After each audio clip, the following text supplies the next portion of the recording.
L'auditeur a posé un problème fondamental.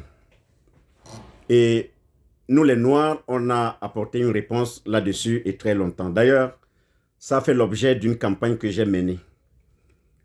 Nous ne pouvons pas accoucher notre enfant après tant de péripéties et on se retrouve en face maintenant de la religion qui lui attribue ce que nous avons appelé le prénom.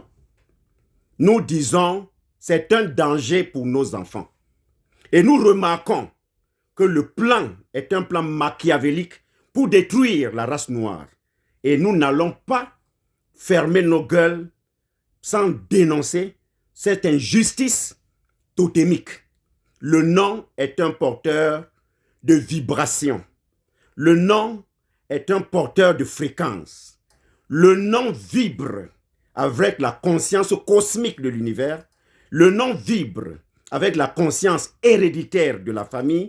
Le nom vibre avec la conscience héréditaire de la communauté. Le nom vibre avec la conscience totémique de l'être humain. Le nom vibre avec toutes les dimensions, y compris la dimension physique. Ce n'est pas pour rien que même du temps dans la religion, Jésus a eu un nom. L'on n'a jamais entendu ni lu quelque part que Moïse avait un prénom. L'on n'a jamais entendu ni lu quelque part que Salomon avait un prénom. L'on n'a jamais entendu que quelque part Jésus, lui et tous les autres avaient des prénoms. Pourquoi l'on vient nous imposer le prénom chez nous les Noirs? Pour quelle raison? Le nom que nous parlons, quand on dit Joa Mampinko, il y a une fréquence. Où que nous soyons, moi j'ai été premier notable au Cap Cameroun. Je suis allé libérer un certain processus parce que j'avais été commissionné par les initiés pour essayer de reconfigurer le processus. Et il s'avère que lorsque nous entrons, nous prononcions les noms. Il y a eu des moments où la pirogue a chaviré.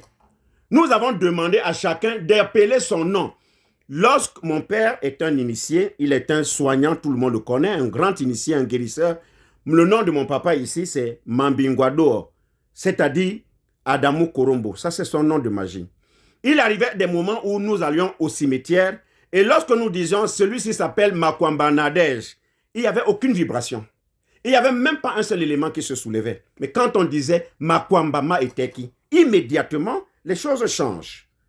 Le prénom, comme vous entendez, qui vient avant votre nom, est un mur que les gens ont construit pour anéantir totémiquement votre valeur. Et je vois des gens qui s'aventurent, quand vous lui demandez comment vous appelez, il a même honte de dire son nom. Il vous donne le nom, je m'appelle Marco Rubio. Mais écoutez, faites attention avec vos bêtises, hein. Attention avec vos histoires d'idiots. Nous ne sommes pas des idiots ici. Nous sommes des savants. Nous avons une connaissance. Nos noms symbolisent une certaine maturité cosmique.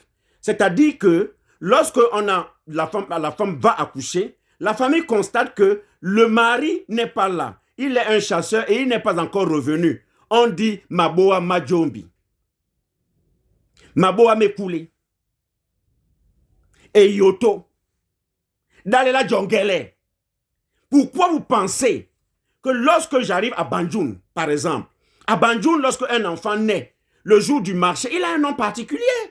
Lorsqu'il est un jumeau, il a un nom particulier. Et nous travaillons sur la forme de ce nom particulier. C'est-à-dire que lorsque nous avons un problème dans la vie de tous les jours, au lieu d'aller chercher un coq, nous prenons la poule parce que c'est la poule qui fusionne à la fréquence de celui qui a un problème et en fonction de son nom. Le nom est une immatriculation. Le nom est une étiquette particulière et qui est d'une propriété, qui appartient à la propriété cosmique de la chose. L'auditeur a parlé du positif et du négatif. Nous, les Africains, nous vous disons, le positif et le négatif sont deux forces complémentaires. Il faut arrêter avec cette bêtise qui nous vient de l'Occident où on dit que le négatif est monté, le positif. Ce sont deux forces complémentaires. La lune et le soleil ont un rôle particulier et fondamental. On a les pêcheurs ici à Douala, quand ils veulent aller à la pêche, On sait que ceux qui partent à la pêche au moment de la marée basse, c'est-à-dire au Ebeya Mondo, on sait ce qu'ils iront chercher et on s'attend à certains poissons. Ce sont des poissons totémiques. Les missa par exemple. Le poisson qu'on appelle le douba, ce que vous appelez le sol par exemple. Ce sont des poissons qu'on ne peut pêcher qu'à la marée basse. Lorsque vous pêchez ce poisson à la marée haute, il y a un rite qui va avec ça. Ce n'est pas n'importe qui va manger ce poisson. Nous avons l'embo par exemple. Il y a tellement de choses que nous devons apprendre. Donc, le positif et le négatif ne sont pas des forces contraires. Ils ont une influence, c'est vrai, mais ils ont une influence complémentaire parce que chez nous, les Noirs, nous avons la pensée et l'émotion. Une fois que nous rentrons en marée basse, nous avons une pensée et une émotion qui doivent fusionner avec ce processus. Et lorsque nous rentrons en marée haute, nous avons une pensée et une émotion qui fusionnent avec cette fréquence-là. Ceci dit, ce que vous appelez positif et négatif, supposons que maintenant, les dieux nous ont souri. Nous sommes bien. L'argent entre. La nourriture entre. Les bonnes choses arrivent. Vous croyez vraiment que c'est un mauvais moment? Ce que vous appelez négatif, les moments sont difficiles, mais c'est exactement comme les marées dans la mer.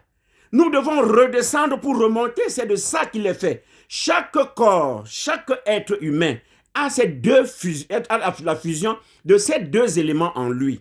Des moments difficiles, de haute fréquence et les moments de basse fréquence.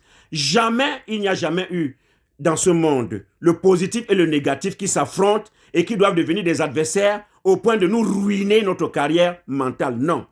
Sachez que ce soit dans le positif, vous êtes toujours en bonne fréquence. Que ce soit dans le négatif, vous êtes en bonne fréquence.